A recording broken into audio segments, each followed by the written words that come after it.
श्रावण माह महात्म्य 3रा अध्याय। संत कुमार बोले, हे भगवान, आपने श्रावण मासों का संक्षिप्त वर्णन किया है। हे स्वामीन, इससे हमारी तृप्ति नहीं हो रही है, अतः आप कृपा करके विस्तार से वर्णन करें, जिसे सुनकर हे सुरेश्वर मैं कृत्य हो जाऊंगा। ईश्वर बोले, हे योगीश, जो बुद्धिमान नक्त व्रत के द्वारा श्रावण मास को व्यतीत करता है वह 12 महीनों में नक्त व्रत करने के फल का भागी होता है। नक्त व्रत में दिन की समाप्ति के पूर्व सन्यासियों के लिए एवं रात्रि में गृहस्थों के लिए भोजन का विधान है। उसमें सूर्यास्त के बाद की 3 घड़ियों को छोड़कर नक्त भोजन का समय होता है। सूर्य के अस्त होने के पश्चात दिन घड़ी संध्या काल होता है। संध्या बेला में आहार, मैथुन, निद्रा और चौथा स्वाध्याय, इन चारों कर्मों का त्याग कर देना चाहिए। गृहस्थ और यति के भेद से उनकी व्यवस्था के विषय में मुझसे सुनिए। सूर्य के मंद पड़ जाने पर जब अपनी छाया अपने शरीर में दुगनी हो जाए, उस समय के भोजन को यति के लिए नक्त भोजन कहा गया है। रात्रि भोजन उनके लिए नक्त भोजन नहीं होता है। तारों के दृष्टिगत होने पर विद्वानों ने गृहस्थ के लिए नक्त कहा है। यति के लिए दिन के 8वें भाग के शेष रहने पर भोजन का विधान है। उसके लिए रात्रि में भोजन का निषेध किया गया है। गृहस्थ को चाहिए कि वह विधि पूर्वक रात्रि में नक्त भोजन करे और यति, विधवा तथा विधुर व्यक्ति सूर्य के रहते नक्त व्रत करे। विधुर व्यक्ति यदि पुत्रवान हो तब उसे भी रात्रि में ही नक्त व्रत करना चाहिए। अनाश्रमी हो अथवा आश्रमी हो अथवा पत्नी रहित हो अथवा पुत्रवान हो, उन्हें रात्रि में नक्त व्रत करना चाहिए। इस प्रकार बुद्धिमान मनुष्य को अपने अधिकार के अनुसार नक्त व्रत करना चाहिए। इस मास में नक्त व्रत करने वाला व्यक्ति परम गति प्राप्त करता है। मैं प्रातः काल स्नान करूंगा, ब्रह्मचर्य व्रत का पालन करूंगा, नक्त भोजन करूंगा, पृथ्वी पर सोऊंगा और प्राणियों पर दया करूंगा। हे देव, इस व्रत को प्रारंभ करने पर यदि मैं मर जाऊं तो हे जगतप्पे, आपकी कृपा से मेरा व्रत पूर्ण हो। ऐसा संकल्प करके बुद्धिमान व्यक्ति को श्रावण मास में प्रतिदिन नक्त व्रत करना चाहिए। इस प्रकार नक्त व्रत करने वाला मुझसे अत्यंत प्रिय होता है। ब्राह्मण के द्वारा अथवा स्वयं ही अतिरुद्र, महारुद्र अथवा रुद्र मंत्र से महीने भर प्रतिदिन अभिषेक करना चाहिए। हे वत्स, मैं उस व्यक्ति पर प्रसन्न हो जाता हूँ क्योंकि मैं जल धारा से अत्यंत प्रीति रखने वाला हूँ। अथवा रुद्र मंत्र के द्वारा मेरे लिए अत्यंत प्रीतिकर होम प्रतिदिन करना चाहिए।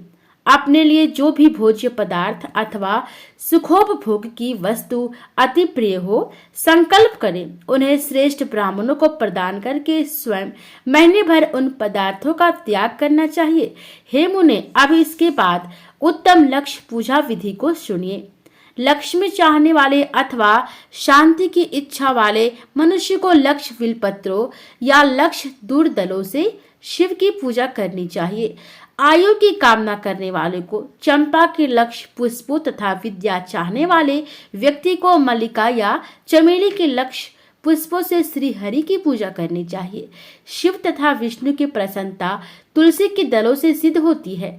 पुत्र की कामना करने वाले को कटेरे के दलों से शिव तथा विष्णु का पूजन करना चाहिए। बुरे स्वप्न की शांति के लिए धान्य से पूजन करना चाहिए। देव के समक्ष निर्मित किए गए रंग वल्लभी आदि से विभिन्न रंगों से रचित पद्म, स्वास्तिक और चक्र आदि से प्रभु की पूजा करनी चाहिए। इस प्रकार सभी मनोरथों की सिद्धि के लिए सभी प्रकार के पुष्पों से यदि मनुष्य लक्ष्य पूजा करे तो शिव जी प्रसन्न होंगे।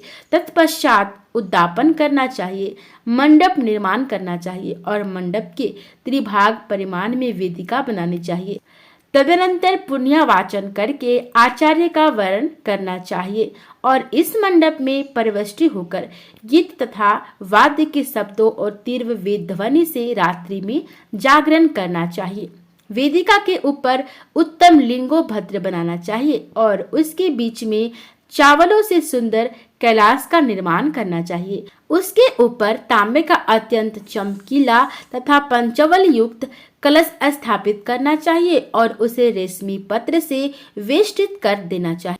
उसके ऊपर पार्वती, पति शिव की स्वर्णमय प्रतिमा स्थापित करनी चाहिए। तत्पश्चात पंचामृत पूर्वक धूप दीप तथा नैवेद्य से उस प्रतिमा की पूजन करनी चाहिए और गीत वाद्य नृत्य तथा वेद शास्त्रों तथा पुराणों के पाठ के द्वारा रात्रि में जागरण करना चाहिए। इसके बाद प्रातः काल भली भांति स्नान करके पवित्र हो जाना चाहिए और अपनी शाखा में निर्दिष्ट विधान के अनुसार विधि का निर्माण करना चाहिए। तत्पश्चात मूल मंत्र से या गायत्री मंत्र से या शिव के सहस्त्र नामों के द्वारा तिल तथा घृत मिश्रित खीर से होम करना चाहिए अथवा जिस मंत्र से पूजा की गई है उसी से होम करके पूर्ण आहुति डालनी चाहिए। इसके बाद वस्त्र अलंकार तथा भूषणों से भली भांति आचार्य का पूजन करना चाहिए। तत्पश्चात अन्य ब्राह्मणों का पूजन करना चाहिए और उन्हें दक्षिणा देना चाहिए। जिस जिस वस्तुओं से उपामति शिव की लक्ष्य पूजा की हो उसका दान करना चाहिए। स्वर्णमयी मूर्ति बनाकर शिव की पूजा करनी चाहिए। यदि दीप कर्म किया हो तो उस दीपक का दान करना चाहिए। चांदी का दीपक और स्वर्ण की वर्तिका अर्थात पत्ती बनाकर उसे गोघृत से भरकर सभी कामनाओं और अर्थ की सिद्धि के लिए उसका दान करना चाहिए। इसके बाद प्रभु से क्षमा प्रार्थना करना चाहिए और अंत में 100 ब्राह्मणों को भोजन कराना चाहिए। हे मुने, जो व्यक्ति इस प्रकार पूजा करता है मैं उस पर प्रसन्न होता हूँ। उसमें जो श्रावण मास में पूजा करता है उसका अनंत फल मिलता है। यदि अपने लिए अत्यंत प्रिय कोई वस्तु मुझे अर्पण करने के विचार से इस माह में कोई त्यागता है तो अब उसका फल सुनिए। इस लोक में तथा परलोक में उसकी प्राप्ति लाख गुना अधिक होती है। सकाम करने से अभिलषित सिद्धि होती है और निष्काम करने से परम गति मिलती है। इस मास में रुद्राभिषेक करने वाला मनुष्य उसके पाठ की अक्षर संख्या से एक एक अक्षर के लिए करोड़ करोड़ वर्षों तक रुद्रालोक में प्रतिष्ठित प्राप्त करता है। पंचामृत का अभिषेक करने से मनुष्य अमर तत्व प्राप्त करता है। इस मास में जो मनुष्य भूमि पर शयन करता है उसका फल भी मुझसे सुनिए। हे द्विज श्रेष्ठ, वह मनुष्य 9 प्रकार के रत्नों से जुड़ी हुई सुंदर वस्त्र से आच्छादित बिछे हुए कोमल गद्दे से सुशोभित देश तकियों से युक्त रम्य स्त्रियों से विभीषित रत्न निर्मित दीपों से मंडित तथा अत्यंत मृत गरुड़ाकार अथवा हाथी दांत की बनी हुई अथवा चंदन की बनी हुई उत्तम तथा शुभ शैया प्राप्त करता है। इस मास में ब्रह्मचर्य का पालन करने से वीर्य की दृढ़ पुष्टि होती है। ओज बल, शरीर की दृढ़ता और जो भी धर्म के विषय में उपकारक होते हैं वह सब उसे प्राप्त हो जाता है। निष्काम ब्रह्मचर्य व्रती को साक्षात ब्रह्म प्राप्ति होती है और सकाम को स्वर्ग तथा सुंदर दिव्यांगनों की प्राप्ति होती है। इस मास में दिन रात अथवा केवल दिन में अथवा भोजन के समय मौन व्रत धारण करने वाला भी महान वक्त होता है। व्रत के अंत में घंटा और पुस्तक का दान करना चाहिए।